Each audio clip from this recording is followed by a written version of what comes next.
اهلا اصدقائي، وحشتوني جدا. وبنكمل قصة هايسو وبيوم. هايسو بتقولي بيوم: هل القفازات اللي اعطيتك اياها ملائمة؟ فقال لها ايوه. فقالت له: ما ينفعش تسوق الدراجة بدون ما تلبسهم، في البرد القاسي ده حسيت انك حاسس بالبرد، عشان كده مسكت ايدك. انت عارف ان الجو بارد جدا والريح قوية. وساعتها مسكت ايده وقالت له: لو حاسس انك مش مرتاح كده يمكنك ان. فقال لها: كلا، انا احب ده وبحس بشعور دافئ. وساعتها بيوصلها وقال لها: ممكن حضن واحد بس؟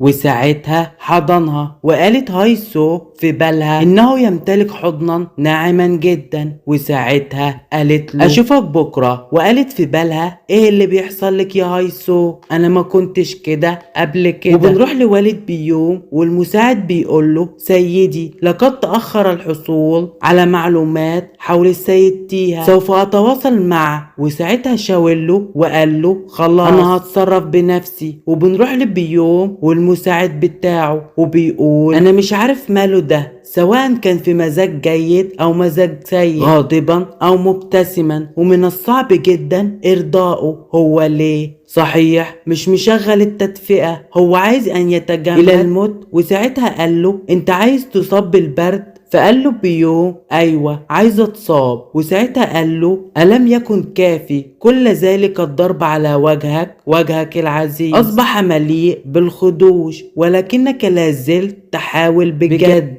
يا للهول. فقال له: نعم، لازلت احاول. لقد اعطيتها كل شيء، ولكنك هذا لا يزال غير كافي بالنسبة لها. فقال له: يمكن عندها تفضيلات مختلفة، يمكن هي مش بتحب الرجال اللطيفين. بالنظر الى زوجها السابق فهو مش شخص لطيف خالص. وما تاخدش الامر على محمل الجد، ولكن الحياة ليست لعبة، وسوف تكون مملة اذا صارت الامور حسب خطتك. في بعض الاحيان يمكن ان يتم استغلالك ورميك بعيدا. وساعتها قال له بيوم: جاي، ما تجيش بكرة، خد اجازة بكرة، لان بكرة بالليل انا مش فاضي. وبنروح لاخو بيوم الصايع، وبيقول انه الوغد. نعم. وصاحبه بيقول له: اخيرا جيت. فقال له: ايوه، دعني اخد نفسا ايضا، هات سجارة. وساعتها بيقول انه ليس ميتا او اي شيء، لا احد يعرف ماذا كان يفعل.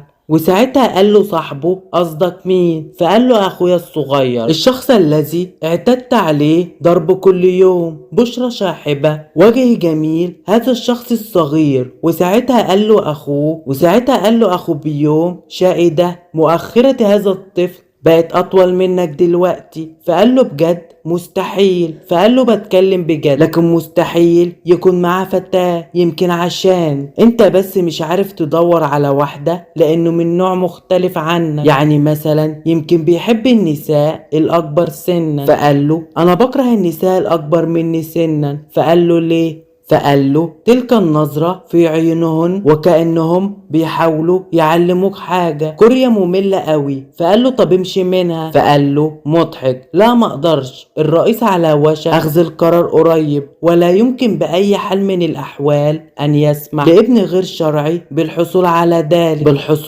على فلس واحد. كل حاجة ليا انا بس. وبنروح لبيوم وبيحلم بكابوس. وساعتها بيفوق وبيحضن الدب بتاع هايسو عشان يحس بالأمان. وبنروح لهايسو وبتقول المكان اللي سابه كان شاسع، منزل فارغ، سرير، شعر بأنه أكثر برودة، ليس لأنه يفتقد إلى الدفء، بل لأنه أنفقت مالا أكثر من المعتاد. ومع ذلك حس براحة أكبر مما شعرت بها خلال الأشهر الماضية. الحمد لله، يمكنني سداد المزيد من الفائدة والمبلغ الأساسي. أنا أعرف بقايا الشباب لا تزال قائمة كديون يجب أن أسددها حتى بدون تشل. لازم اشتغل كتير. بيوم بيروح لهايسو وبتسأله: انت مشغول النهاردة؟ فقال لها لا. فقالت له: تريد الخروج معي؟ فقال لها: طب وشغلك؟ فقالت: اخدت اجازة النهاردة، احتاج لشراء بعض الاشياء والذهاب للتسوق، ولكن هل انت مريض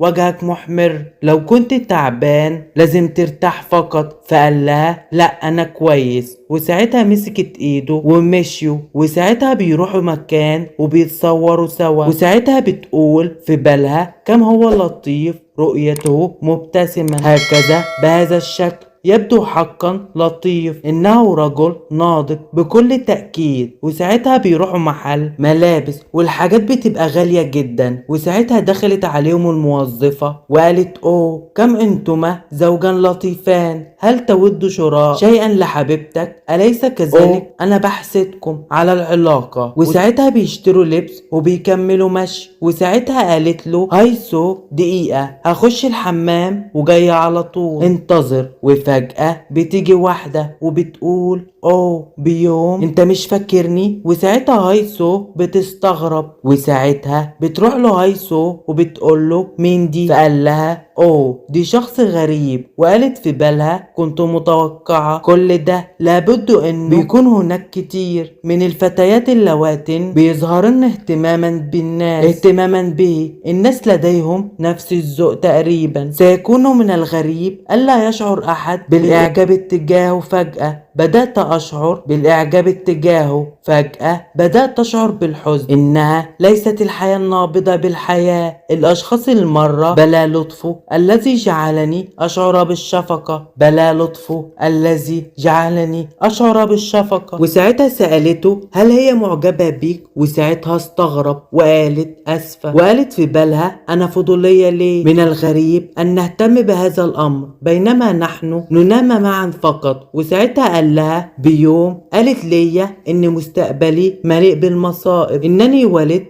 في الوقت الخطأ، لذلك سأعيش تعيسا في مواجهة الصعوبات وسأموت مبكرا. لكن لحسن الحظ إذا التقيت بالشخص المناسب سأتمكن من أن أصبح سعيدا. وكمان قالت لي إنها امرأة أكبر مني ب10 سنوات، وهي كبيرة في السن، وبيبدأ اسمها بالهاء وينتهي اسمها بسو. وساعتها هايسو كانت مندمجة في الكلام وقالت له انت بتتصرف كالمغفل. بيوم تيها هل انت سعيد بجعلي اضحك هكذا؟ وساعتها ضحك وقال لها صح. فقالت له هل تعتقدني اني حمقاء؟ ابتعد انا ماشية. وساعتها قال لها استغلتيني والان تحاولين تركي. وساعتها قالت له كيف يمكنك انك تقول الكلام ده؟ ماذا لو سمعوا الناس الكلام ده هيفكروا بايه؟ بيوم الوقت يبدو ابطأ قليلا من الاخرين بالنسبة لها عن حبها الماضي، لكنها لا زالت تبتسم مع ان كل شبر من جسدها منكسر. لكن رؤيتك تشرقين بلطف هكذا يجعلني سعيدا. لكنني الآن أتساءل متى سوف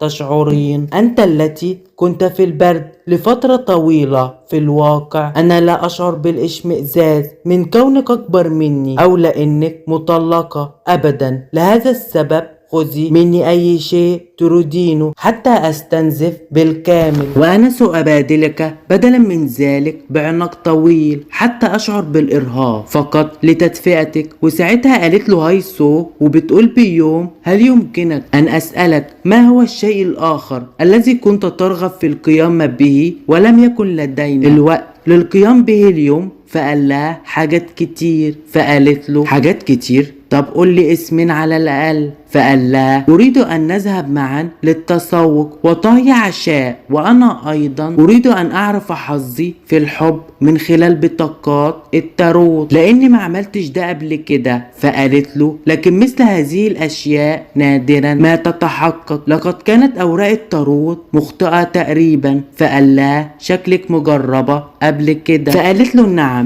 لكن من زمان. وساعتها بتفتكر لما كانت مع تشول، وبعدها بتقول في الوقت المناسب لغروب الشمس جميل صح؟ عندما قلت أن نأكل المكرونة عند نهر الأهالي لم تكن تفكر حقا في المكرونة صح؟ شكرا لك، إنه منظر جميل حقا. في بعض الأحيان حتى الحب الذي يبدو أبديا يمكن أن ينتهي بعلاقة عابرة. في نهاية أي حب لا يبقى سوى مسكن قذر ومثير للشفقة للذكريات. هكذا هي المشاعر بلا معنى بعد مرورها بكل تلك المشاعر المؤلمة. أصبحت الآلام خائفة من المرور بتجربة مؤلمة مرة أخرى. لهذا السبب هايسو ليست ساذجة بما يكفي لتصدق شاب، وساعتها قال لها بيوم ممكن تسمعيني لمدة دقيقة، وساعتها قبلها. أنا دائما كل ما يجول في عقلي هو احتمالات الانفصال انتهاء. وبيجي تاني يوم وبيكون بيوم مع هايسو،